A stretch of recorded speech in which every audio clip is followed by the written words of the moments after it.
ആരാധനകൾക്ക് ഒരാസ്വാദനമുണ്ട്. ഇബാദത്തുകൾ ചെയ്യുമ്പോൾ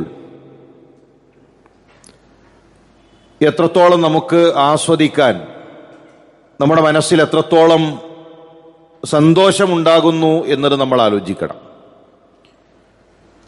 അല്ലാഹുവിൻ്റെ റസൂൽ സല്ലല്ലാഹു അലൈഹി വസല്ലം തങ്ങൾ നമസ്കാരത്തിൽ ആസ്വാദനം കണ്ടെത്തി. സഹാബത്തും അങ്ങനെ തന്നെയാണ്.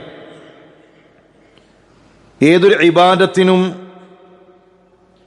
അത് റബ്ബ് അറിയുന്നു എന്നാലോചിക്കുമ്പോൾ അത് ചെയ്യുന്ന വ്യക്തി അതിലൊരു ആസ്വാദനം കാണും. മഹാനായ ഇബ്നുൽ ഖയ്യിം പറഞ്ഞു, ലൗ അലിമൽ മുതസദ്ദിഖ്, ഒരു സ്വതക്ക നൽകുന്ന വ്യക്തി അറിഞ്ഞിരുന്നുവെങ്കിൽ, അന്ന സ്വദഖതഹു തഖഉ ഫീ യദില്ലാ ഖബല യദിൽ ഫഖീർ, നമ്മൾ കൊടുക്കുന്ന പണം അതാ ഫക്കീറിന്റെ കയ്യിലേക്ക്, ആ ദരിദ്രനായ വ്യക്തിയുടെ കയ്യിലേക്ക് എത്തുന്നതിന് മുമ്പ് അള്ളാഹുവിന്റെ അരികിലേക്ക് എത്തുന്നു എന്നറിഞ്ഞിരുന്നുവെങ്കിൽ, ലകാനത് ലദ്ദത്തുൽ മുഅതി അക്സറ മിൻ ലദ്ദത്തിൽ ആഖിദ്, നമ്മൾ കൊടുക്കുന്ന പണം ആ പാവപ്പെട്ടവന്റെ കയ്യിൽ കിട്ടുന്നതിനേക്കാൾ മുന്നേ അള്ളാഹുവിന്റെ അരികിലേക്ക് എത്തും എന്നത് നൽകുന്നവൻ അറിഞ്ഞിരുന്നുവെങ്കിൽ സ്വതക്ക കിട്ടിയവനേക്കാൾ സന്തോഷം സ്വതക്ക നൽകുന്നവനായിരിക്കും. നമ്മളൊരു പണം കൊടുക്കുമ്പോൾ കിട്ടുന്നവർക്കാണ് സന്തോഷം. നമ്മൾ അരി കൊടുക്കുമ്പോൾ, മറ്റൊരു ചാരിറ്റി നമ്മൾ ചെയ്യുമ്പോൾ അത് സ്വീകരിക്കുന്നവർക്കാണ് സന്തോഷം. അവർക്കൊരു ഹൈറ് കിട്ടി, ഒരു നന്മ കിട്ടി എന്നവർ കരുതുന്നു. പക്ഷെ കൂടുതൽ സന്തോഷിക്കേണ്ടത് വാങ്ങുന്നവനേക്കാൾ നൽകുന്നവനാണ്. കാരണം ഫക്കീറിന്റെ കൈകളിലേക്ക് എത്തുന്നതിന് മുമ്പ് അതിന്റെ പ്രതിഫലം, ആ നന്മ അള്ളാഹുവിന്റെ അരികിലേക്ക് എത്തിയിട്ടുണ്ട്. അത് സ്വതക്കയുടെ വിഷയം മാത്രമല്ല, ഏതൊരു കാര്യത്തിലും, ഏതൊരു ഇബാദത്തിലും അങ്ങനെ ഒരു ആസ്വാദനം, അങ്ങനെ ഒരു സന്തോഷമുണ്ട്. ലൗ അലിമൽ മുലൂഖ് വ അബ്നാഉൽ മുലൂഖ്, രാജാക്കന്മാരും രാജാക്കന്മാരുടെ സന്താനങ്ങളും അവരറിഞ്ഞിരുന്നുവെങ്കിൽ, മാ നഹ്നു ഫീഹി മിനൻ നഈമി വസ്സുറൂർ ലജാദലൂനാ ബിസ്സുയൂഫ്, ഈ ഒരു ആനന്ദം, ഈ ഒരു സന്തോഷം, നമ്മൾ അനുഭവിക്കുന്ന ഇബാദത്തുകളിലൂടെ നമ്മൾ അനുഭവിക്കുന്ന ആനന്ദം, സ്വതക്ക നൽകുമ്പോൾ ആ നൽകുന്നവൻ അനുഭവിക്കുന്ന സന്തോഷം, ദീനീ മാർഗത്തിൽ പ്രവർത്തിക്കുമ്പോൾ അവരനുഭവിക്കുന്ന ഒരു സന്തോഷം, അത് രാജാക്കന്മാരറിഞ്ഞിരുന്നുവെങ്കിൽ, രാജാക്കന്മാരുടെ മക്കൾ അറിഞ്ഞിരുന്നുവെങ്കിൽ അവർ വാളുകൾ കൊണ്ട് ആ സന്തോഷത്തിന് വേണ്ടി നമ്മളുമായി പോരാടുമായിരുന്നു. ഞാൻ പറഞ്ഞു വരുന്നത്, ഇബാദത്തുകളിൽ ഒരു സന്തോഷമുണ്ട്, അതുപോലെ തന്നെ മറ്റൊരു സന്തോഷമുണ്ട്. മഹാനായ ശൈഖുൽ ഇസ്ലാം ഇബ്നു തൈമിയ്യ അദ്ദേഹം പറഞ്ഞു, ഇന്ന ഫിദ് ദുനിയ ജന്ന, ഈ ദുനിയാവിൽ ഒരു സ്വർഗമുണ്ട്, ഈ ദുനിയാവിൽ ഒരു സ്വർഗം. മൻ ലം യദ്ഖുൽഹാ ലാ യദ്ഖുലുൽ ജന്നത്തൽ ആഖിറ, ആ ദുനിയാവിലെ സ്വർഗത്തിൽ പ്രവേശിക്കാത്ത ഒരുത്തൻ ആഖിറത്തിലെ സ്വർഗത്തിൽ പ്രവേശിക്കൂല. ദുനിയാവിലൊരു സ്വർഗമുണ്ട്, ആ സ്വർഗത്തിൽ പ്രവേശിക്കാൻ ഒരാൾക്ക് കഴിയണം, അവനാണ് ആഖിറത്തിലെ സ്വർഗത്തിൽ പ്രവേശിക്കുക. ദുനിയാവിലെ സ്വർഗം എന്ന് പറഞ്ഞാൽ ഏതെങ്കിലും ഒരു പ്രദേശമല്ല, ഏതെങ്കിലും ഒരു സ്ഥലമല്ല. അതെന്താണ് എന്ന് വിശദീകരിച്ചു മഹാനായ ഇബ്നുൽ ഖയ്യിം. അദ്ദേഹം വിശദീകരിക്കുകയാണ്. ഷെയ്ഖ് പറയുന്നത്, മാദാ യസ്നഉ ബി അഅദായി, അദ്ദേഹം പറയാണ്, എന്നെ എൻ്റെ ശത്രുക്കൾക്ക് എന്താണ് ചെയ്യാൻ കഴിയുക? ഷെയ്ഖുൽ ഇസ്ലാമിന് അത്രയേറെ ശത്രുക്കളുണ്ട്. രാജാക്കന്മാർ മുതൽ താഴോട്ട് ശത്രുക്കളുണ്ട്. എല്ലാ ബിദ്അത്തിന്റെ കക്ഷികളും അദ്ദേഹത്തിനെതിരായിരുന്നു, സുന്നത്തിന്റെ കൂടെ നിന്നതിന്റെ പേരിൽ. അദ്ദേഹം ചോദിക്കാണ്, എന്റെ ശത്രുക്കൾക്ക് എന്നെ എന്തു ചെയ്യാൻ കഴിയും? ജന്നത്തി വബുസ്താനി ഫീ സ്വദിരി, എന്റെ സ്വർഗവും സ്വർഗത്തിലെ തോപ്പും എന്റെ സ്വദറിലാണ്, എന്റെ നെഞ്ചിലാണ്. എന്റെ സ്വർഗം എന്റെ കൂടെയുണ്ട്, എന്റെ സ്വർഗത്തിലെ തോപ്പുകൾ എന്റെ കൂടെയുണ്ട്. ഐനമാ ദഹബ്തു ഫഹുമാ മഈ, ഞാൻ എവിടെയാണെങ്കിലും ആ സ്വർഗം എന്റെ കൂടെയുണ്ട്. അത് ദുനിയാവിലെ സ്വർഗാണ്. അതെന്താണ്? അദ്ദേഹം വിശദീകരിക്കുകയാണ്, സിജിനി ഖുൽവ, എന്നെ ശത്രുക്കൾ കൊണ്ടുപോയി ജയിലിലിട്ടു, അതെനിക്ക് ഖുൽവത്താണ്. എന്നെ ജയിലിൽ അടച്ചാൽ ഞാനും എൻ്റെ റബ്ബും ഒറ്റക്കാകുന്ന നിമിഷമാണത്. എനിക്ക് അത്രയും ആനന്ദാണ്. അദ്ദേഹത്തിന്റെ മരണം പോലും ജയിലിലാണ്. ജയിലിലെ കിണറിൽ അടിത്തട്ടിൽ ഇബ്നുൽ ഖയ്യിമിന്റെ കൂടെ എന്നെ ജയിലിൽ കൊണ്ടുപോയിട്ടു. നമ്മൾ പറയല്ലോ നരകതുല്യമായ ജീവിതം, ജയിലിൽ എത്ര കാലം കിടന്നു. അത് നരകമാകുന്നത് എപ്പോഴാണ്? ദുനിയാവിന്റെ സ്വർഗം ആസ്വദിക്കാൻ കഴിയാതെ പോകുമ്പോഴാണ്. ദുനിയാവിന്റെ സ്വർഗം ഒരാൾ ആസ്വദിച്ചു കഴിഞ്ഞാൽ ജയിലിൽ കൊണ്ടുപോയിട്ടാൽ അവനെ സംബന്ധിച്ചിടത്തോളം അവനും റബ്ബും ഒറ്റപ്പെട്ടു. എനിക്കെന്റെ റബ്ബിനോട് സംസാരിക്കാൻ, എനിക്കെന്റെ റബ്ബിന്റെ മുന്നിൽ കാര്യങ്ങൾ ഇറക്കി വെക്കാൻ ഞാൻ ഏറ്റവും അധികം ആസ്വദിക്കുന്ന നിമിഷമായി അത് മാറും. വഖത്ലി ഷഹാദ, ഇനി എന്റെ ശത്രുക്കൾക്ക് ഏറ്റവും അധികം എന്നെ ചെയ്യാൻ കഴിയുന്നത് എന്താണ്? എന്നെ കൊല്ലുക എന്നതാണ്. എന്നെ കൊന്നാലോ എനിക്ക് ഷഹാദത്താണ്, എനിക്ക് രക്തസാക്ഷ്യമാണ്. വഇഖ്റാജി മിൻ ബലദി, ഈ നാട്ടിൽ നിന്ന് എന്നെ പുറത്താക്കി. സിയാഹ, അള്ളാന്റെ മാർഗത്തിലുള്ള ഹിജ്റയാണ് എനിക്കത്. ഇനി എന്താണ് ദുനിയാവിലെ സ്വർഗം? മഅരിഫത്തുല്ലാഹ്, അള്ളാനെ അറിയലാണ്. വമഹബ്ബത്തുഹു, ആ റബ്ബിനെ ഇഷ്ടപ്പെടലാണ്. അള്ളാഹുവിനെ അറിയൽ, അള്ളാനെ പഠിക്കൽ, അള്ളാഹുവിനെ മനസ്സിലാക്കേണ്ട രൂപത്തിൽ മനസ്സിലാക്കുക, ആ റബ്ബിനെ ഇഷ്ടപ്പെടാൻ കഴിയുക. അങ്ങനെ ഒരു മനുഷ്യന് സാധിച്ചാൽ അവന് ദുനിയാവിലെ സ്വർഗം കിട്ടി. ആ ദുനിയാവിലെ സ്വർഗം കിട്ടിയവനാണ് നാളെ പരലോകത്തിലെ സ്വർഗം. ദുനിയാവിലെ സ്വർഗം ആസ്വദിക്കാൻ കഴിയാത്തവന് പരലോകത്തിലെ സ്വർഗം ആസ്വദിക്കാൻ കഴിയില്ല. ഇവിടെ റബ്ബിനെ അറിയാൻ കഴിയാതെ, റബ്ബിനെ ഇഷ്ടപ്പെടാൻ കഴിയാതെ, എന്റെ ജീവിതത്തിൽ എല്ലാം റബ്ബിന്റെ ഖദറിനനുസരിച്ചുകൊണ്ടാണ് നടക്കുന്നത് എന്ന് മനസ്സിലാക്കാൻ കഴിയാത്തൊരുത്തൻ അവൻ നിരാശയിലായിരിക്കും. അതുകൊണ്ട് തന്നെ നമ്മൾ എത്രത്തോളം അങ്ങനെ മനസ്സിലാക്കുന്നുണ്ട്? ഷേഖിനെ ജയിലിലടച്ചു. ഇന്ന് നമ്മൾ പറയുന്ന എന്തെല്ലാം പരീക്ഷണങ്ങളുണ്ടോ ആ പരീക്ഷണങ്ങളെല്ലാം അദ്ദേഹത്തിന് നൽകി. അദ്ദേഹം പറഞ്ഞത്, ഈ ജയില് മുഴുവൻ സ്വർണങ്ങളുണ്ടെങ്കിൽ അത് മുഴുവൻ എന്നെ ജയിലിൽ അടച്ചവർക്ക് ഞാൻ നൽകുമായിരുന്നു. കാരണം അത്ര വലിയ അനുഗ്രഹമാണ് അവൻ എനിക്ക് നൽകിയത്. എനിക്കെന്റെ റബ്ബിനോട് ഒറ്റയ്ക്കിരിക്കാൻ സമയം നൽകി, എനിക്കെന്റെ റബ്ബുമായി അടുക്കാൻ സമയം നൽകി.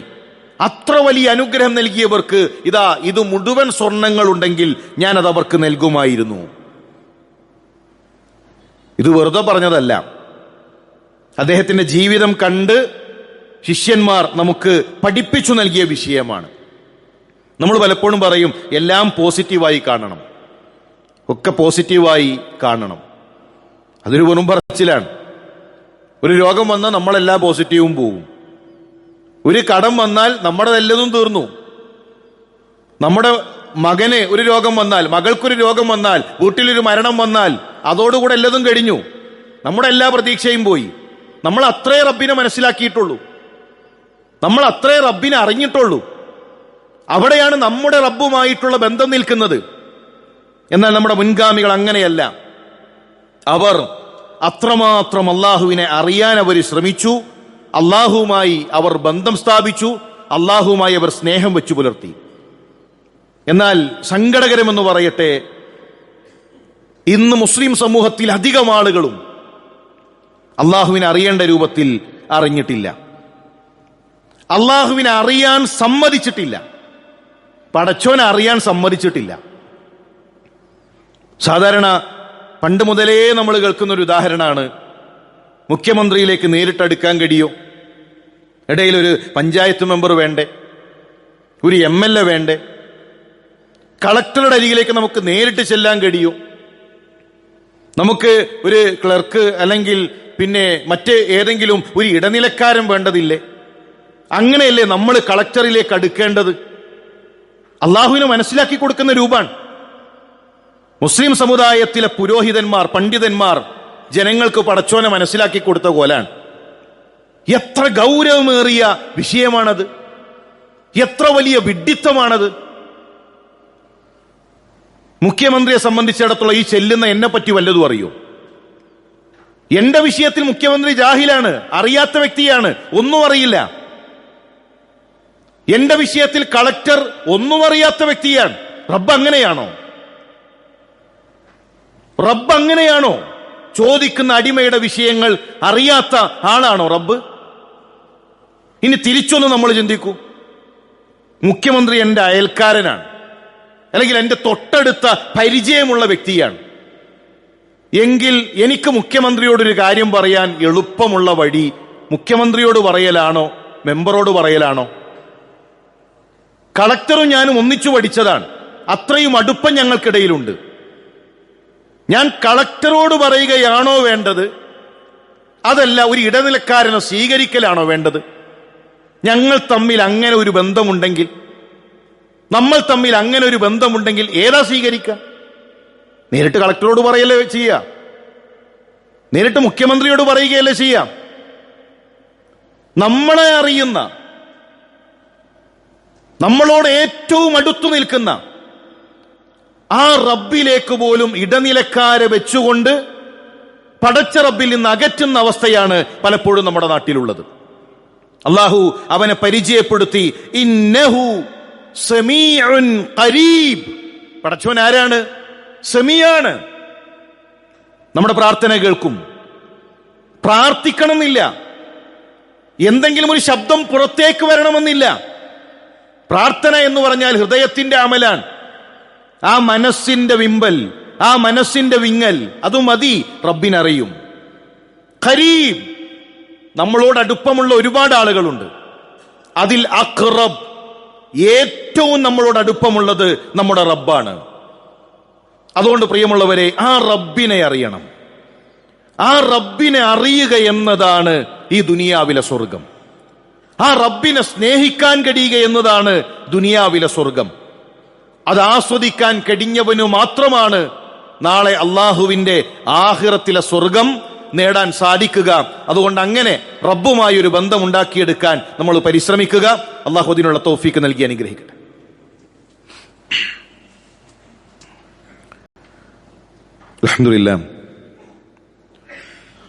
അൽഹംദുലില്ലാഹി റബ്ബിൽ ആലമീൻ വസ്സലാത്തു വസ്സലാമു അലാ റസൂലില്ലാഹ് വഅലാ ആലിഹി വസഹ്ബിഹി അജ്മഈൻ. അമ്മാ ബഅദ്. അള്ളാഹുവിനെ സൂക്ഷിച്ച് ജീവിക്കണമെന്ന് ഉണർത്തുകയാണ്, ഓർമ്മപ്പെടുത്തുകയാണ്. അള്ളാഹുവിനെ സ്നേഹിക്കുക എന്ന് പറയൽ എളുപ്പമാണ്. നമ്മളിങ്ങനെ പറയും, അള്ളാഹിനെ സ്നേഹിക്കണം, അള്ളാഹുവിനാണ് ഏറ്റവും അധികം സ്നേഹം ഉണ്ടാകേണ്ടത്. പറയാൻ എളുപ്പമാണ്, എളുപ്പമുള്ളൊരു വാക്കാണ് സ്നേഹം. സ്നേഹം ഹൃദയത്തിന്റെ അമലാണ്. ഒരാളോട് നമുക്ക് സ്നേഹം ഉണ്ടാകൽ അയാൾ അറിയുമ്പോഴാണ്. അറിയാതെ സ്നേഹം ഉണ്ടാകില്ല. എത്രത്തോളം നമ്മൾ അയാളെ കൂടുതൽ അറിയുന്നുവോ അതിനനുസരിച്ച് സ്നേഹം കൂടും. എങ്കിൽ അള്ളാഹുവിനെ അറിയാതെ ഒരു അബ്ദിന് അള്ളാഹുവിനോട് സ്നേഹം വെച്ചു പുലർത്തുക കഴിയില്ല. അള്ളാഹുവിനെ അറിയണം. അള്ളാഹുവിനെ പറ്റി പഠിക്കാതെ ആ സ്നേഹം അധികരിക്കില്ല. അത് വെറും ഒരു വാക്കാണ്. ഞാൻ സ്നേഹിക്കുന്നു, അള്ളാഹിനോട് എനിക്ക് ഇഷ്ടമുണ്ട്, അത് ആ വാക്കിൽ ഒതുങ്ങും. അള്ളാഹിനെ ഓർത്ത് അവന്റെ കണ്ണിൽ നിന്നൊരു കണ്ണുനീര് വരൂല. അള്ളാഹുവിനെ കണ്ടുമുട്ടാൻ ആ മനസ്സിൽ കൊതിയുണ്ടാകില്ല. അള്ളാഹുവിനെ കണ്ടുമുട്ടുന്ന ഒരു ദിവസത്തെ ആലോചിച്ചുകൊണ്ട് ഒരു സുജൂദിൽ പോലും അവന്റെ കണ്ണിൽ നിന്ന് കണ്ണുനീര് പൊടിയില്ല. എന്തേ കാരണം? അവൻ അള്ളാഹുവിനെ അറിഞ്ഞിട്ടില്ല. അറിയൽ എങ്ങനെയാണ്? അള്ളാഹുവിന്റെ അസ്മാഉ വസിഫാത്ത് പഠിക്കണം.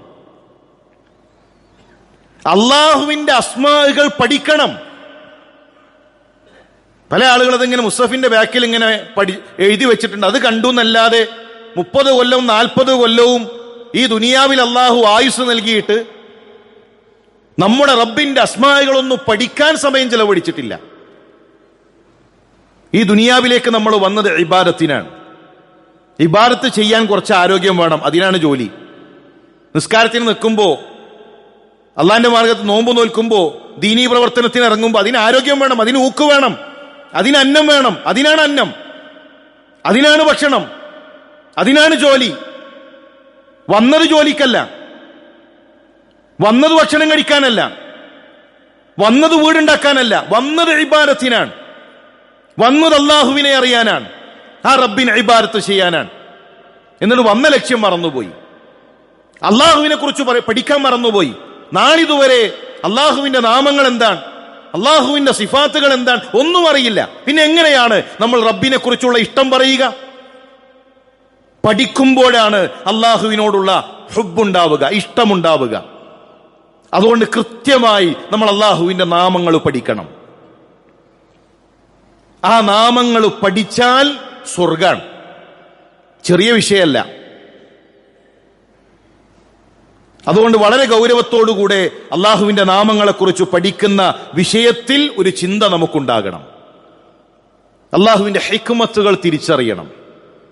സലഫുകൾ പറയാറുണ്ട്, വെറുതെ ഒന്ന് ചിന്തിക്കാൻ, നിങ്ങളുടെ കാര്യം തീരുമാനിക്കാൻ നിങ്ങൾക്ക് അവസരം തന്നു. നമുക്കിപ്പോ തോന്നല്ലോ, അങ്ങനെ ആകണം, ഇങ്ങനെ ആകണം, അത്ര സമ്പത്ത് വേണം, ഇന്ന വാഹനം വേണം, മക്കളുണ്ടാകണം. മക്കളില്ലാത്തവർക്ക് തോന്നുന്നു മക്കളുണ്ടാകലാണ് വലിയ സൗഭാഗ്യം. വലിയ പിന്നെ ഒരു ജോലിയുള്ള ഒരുത്തനെ കാണുമ്പോൾ, വലിയ സമ്പാദ്യമുള്ള ഒരുത്തനെ കാണുമ്പോൾ, ചെറിയ സാലറിയിൽ ജീവിക്കുന്നവർക്ക് തോന്നും അയാളെപ്പോലെ ആയിരുന്നെങ്കിൽ. വലിയ കോടീശ്വരന്മാരെ പോലെ കാണുമ്പോൾ തോന്നും അവരെ പോലെ ആയിരുന്നെങ്കിൽ, ആ കാറുണ്ടായിരുന്നെങ്കിൽ, ആ വീടുണ്ടായിരുന്നെങ്കിൽ.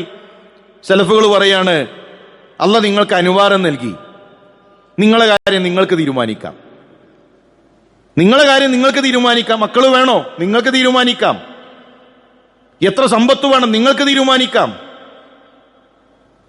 എന്നിട്ട് സലഫുകൾ പറയുന്നൊരു കാര്യമുണ്ട്, എങ്കിൽ ലോകത്തൊരു മനുഷ്യനും ഇന്നുള്ള ഒരു അവസ്ഥയേക്കാൾ മികച്ചതൊന്നും തെരഞ്ഞെടുക്കൂല. ഇന്ന് അവർ ഏത് അവസ്ഥയിലാണോ ഉള്ളത് അതേ അവർ തെരഞ്ഞെടുക്കുള്ളൂ. അതാണ് അവർക്ക് ഏറ്റവും ഖൈറ്. മക്കളില്ലേ, അതാണ് അവന് ഖൈറ്. അതറിയുന്നവനാണ് റബ്ബ്. എനിക്ക് സന്താനം ഉണ്ടാകലാണോ ഇല്ലാത്തതാണോ ഖൈറ് എന്നറിയുന്നവനാണ് റബ്ബ്. ആ റബ്ബിന്റെ ഹിക്മത്താണ് നിന്റെ ജീവിതം എന്നുള്ളത്. അപ്പൊ അതിനേക്കാൾ വലുത് വേറൊന്നവൻ തെരഞ്ഞെടുക്കൂല. ഇപ്പൊ ഉള്ള അവസ്ഥയേക്കാൾ മെച്ചപ്പെട്ടൊരവസ്ഥ അവൻ തെരഞ്ഞെടുക്കില്ല. അതെപ്പോഴേ അറിയുള്ളൂ, റബ്ബിനെ പറ്റി പഠിക്കണം, അള്ളാഹുവിന്റെ ഇടപെടലുകൾ മനസ്സിലാക്കണം. അല്ല എന്നതൊരു വിഷയാണ്, അതറിയണം. അതറിയാതെ പോകുമ്പോഴാണ് നിരാശയിലേക്ക് പോവുക, വിഷാദ രോഗങ്ങൾ ഉണ്ടാകാം.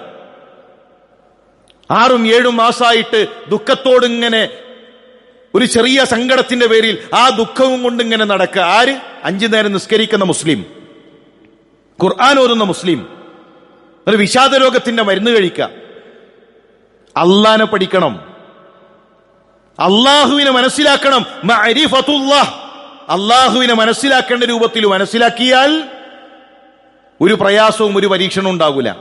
അതുകൊണ്ട് സഹോദരന്മാരെ, ആ വിഷയം ഗൗരവത്തോടുകൂടെ നാം അറിയേണ്ടതുണ്ട്. അത് മനസ്സിലാക്കുമ്പോഴാണ് ദുനിയാവിലെ സ്വർഗത്തിൽ ഒരു മനുഷ്യന് ജീവിക്കാൻ കഴിയുക. ഇത് ചെറിയ കാര്യമല്ല. എന്തു വന്നാലും, അവന് രോഗം വന്നു, അവന് പരീക്ഷണം വന്നു, അവനെ ജയിലിൽ കൊണ്ടുപോയിട്ടു, അവൻ അവിടെ സ്വർഗം കാണും. നമ്മൾ നരകമായി കാണുന്നതെല്ലാം അവർക്ക് ആസ്വാദനമായിരിക്കും. അവനെ ആക്ഷേപിച്ചു, അവനെ പരിഹസിച്ചു, അവൻ അതിൽ ആസ്വാദനം ഉണ്ടാകും. ആ രൂപത്തിൽ വിഷയങ്ങളെ മനസ്സിലാക്കാൻ നമുക്ക് സാധിക്കണം. അള്ളാഹു അതിനുള്ള തൗഫീക്ക് നൽകി അനുഗ്രഹിക്കട്ടെ.